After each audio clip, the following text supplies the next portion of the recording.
जय श्री कृष्णा। आज हम सुनेंगे धर्म राजा जी की कहानी। तो धर्म राजा जी का व्रत करना बहुत ज़रूरी है। ऐसा कहा जाता है कि सारे ही धर्म व्रतोलिए वगैरह सब कर लो, लेकिन अगर हम धर्म राजा जी का व्रत नहीं करते हैं तो कोई फलदायी नहीं होता है। इस व्रत में भूखा रहना कोई ज़रूरी नहीं है। कथा सुनकर आप भोजन कर सकते हैं। तो चलिए हम भी जल्दी से धर्म राजा जी की कहानी सुन लेते हैं। एक राजा था, उसकी दो रानियां थी। एक चहेती थी और दूसरी अनचहेती थी।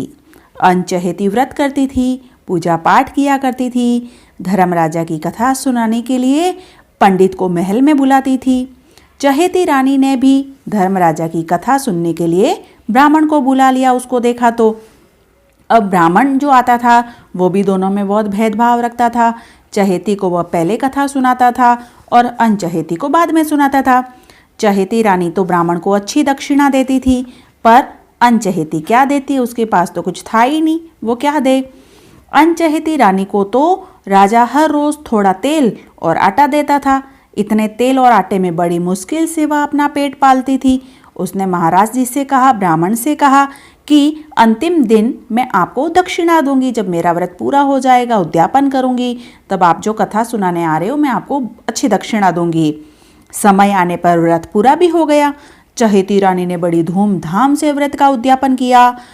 ब्राह्मण की अपेक्षा से भी ज़्यादा उनको दक्षिणा वगैरह दी, तो वे तो बहुत प्रसन्न हो गए ब्राह्मण देवता। अब ब्राह्मण देवता दक्षिणा लेने के लिए अनचहेती रानी के पास गए। अनचहेती सोचने में पड़ गई कि अब दक्षिणा में मेरे पास तो कुछ है ही नहीं, मुझे तो केवल थोड़ा सा आटा और तेल देते हैं, उससे ही मैं तो घर का गुजारा चलाती हूँ। अब मैं क्या दूँ इनको ब्राह्मण देवता को। तो अचानक से उसको याद आया अनचहेती रानी को कि उसके पिताजी के घर से सोने का हार उसको मिला था दहेज में। तो वो हार ही उसने सोचा कि ये हार ही मैं ब्राह्मण देवता को दे देती हूँ, और उसने ब्राह्मण देवता को हार दे दिया। कथा सुनाने के बदले में दक्षिणा दे दी। महाराज जी तो बहुत खुश हुए और खुश होते हुए अपने घर गए। ब्राह्मण की पत्नी जो ब्राह्मणी थी वो भी सोने का हार देखकर बहुत खुश हुई, खूब राजी हुई। एक बार ब्राह्मणी हार पहनकर पानी भरने के लिए चली गई, तो वहां चहेती रानी की दासी भी पानी भरने के लिए आई हुई थी। तो ब्राह्मणी के गले में सोने का हार देखकर उसने पूछा दासी ने कि अरे भाई, इतना सोने का सुंदर सा हार कहाँ से लाई हो, ये तो हार बहुत सुंदर है। तो ब्राह्मणी ने बताया कि मेरे पति देव को अनचहेती रानी ने दक्षिणा के रूप में दिया है। जो उन्होंने धर्मराज जी की कहानी सुनाई थी उसमें जो दक्षिणा दी थी उसमें सोने का हार दिया था अनचहेती रानी ने मेरे पति देव को। दासी ने जाकर अपनी चहेती रानी को बता दिया। आपने कथा करने वाले ब्राह्मण को क्या दिया, पूछा कि उस अनचहेती ने तो सुवर्ण हार दिया है। यह सुनते ही वह तो गुस्से में आ गई चहेती रानी। और राजा जी जब रानीवास में पधारे तब पूछा कि अनचहेती के पास सोने का हार कैसे आ गया। उसने दक्षिणा के अंदर सोने का हार दिया महाराज को, पंडित जी को। राजा ने कह दिया कि वह तो उसके पिता के घर से लाया था। तो चहेती ने पैर पटक कर कहा कि चाहे उसके पिता के घर का हो या कहीं का भी हो, आप तुरंत ही ब्राह्मण के पास से हार को वापस लो और मुझे दे दिया जाए वो हार। ऐसा राजा जी से उसने कह दिया चहेती रानी ने। अब राजा बेचारे उलझन में पड़ गए। वह अनचहेती के पास पहुंचे। अनचहेती तो खूब उनको देखकर प्रसन्न हुई कि भाई आज पहली बार ऐसा हुआ है कि राजा जी उनके यहाँ आए हैं, तो वो खूब खुश हुई। फिर राजा ने अनचहेती से कहा कि जो हार तुमने ब्राह्मण को दिया है वह मंगवा कर रखना, वह मुझे चाहिए। अब कह दिया कि कल मैं हार लेने के लिए आऊँगा और तुम मंगवा के रखना। अब अनचहेती रानी के लिए तो समस्या हो गई कि अब मैं दिया हुआ दक्षिणा में दिया हुआ हार कैसे मंगवाऊँ वापस, अब क्या किया जाए। और वो सोचने लगी कि दिया हुआ दान शास्त्रों के अनुसार वापस नहीं लिया जाता है, ऐसा करने पर शास्त्र की मर्यादा भंग हो जाती है।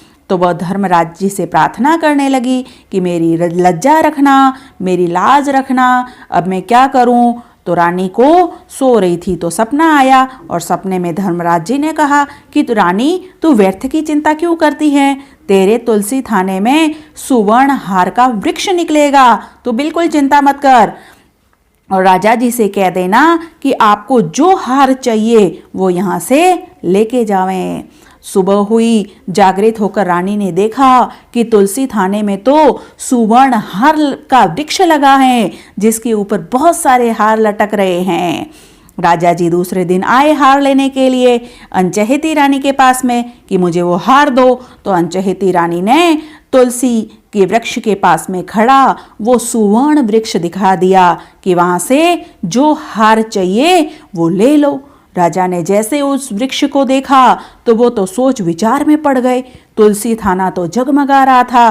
ख्याल आया अनचहेती रानी में कितना सतीत्व है कि प्रभु ने इसके तुलसी थाने में सोने के हार का वृक्ष ही लगा दिया। उसने तो चहेती रानी को बुलाकर कहा कि देख, इस अनचहेती रानी के सतीत्व का प्रभाव, तुम्हारे अंधे मोह में डूबकर इसका तो मैंने त्याग कर दिया था। आज से ये अनचहेती भी मेरी चहेती की तरह इसको मैं रखूंगा, उसको खूब प्रेम करूंगा, उसका आदर सत्कार रखूंगा। उस दिन से दोनों रानियां और राजा हेल मिलकर साथ साथ चैन और सुख शांति से रहने लगे। धर्मराज जी ने जैसा फल अनचहेती रानी को दिया, वैसा ही उत्तम फल व्रत रखने वाले सभी को प्रदान करें। ऐसी कामना के साथ में बोलिए धर्मराज जी महाराज की जय।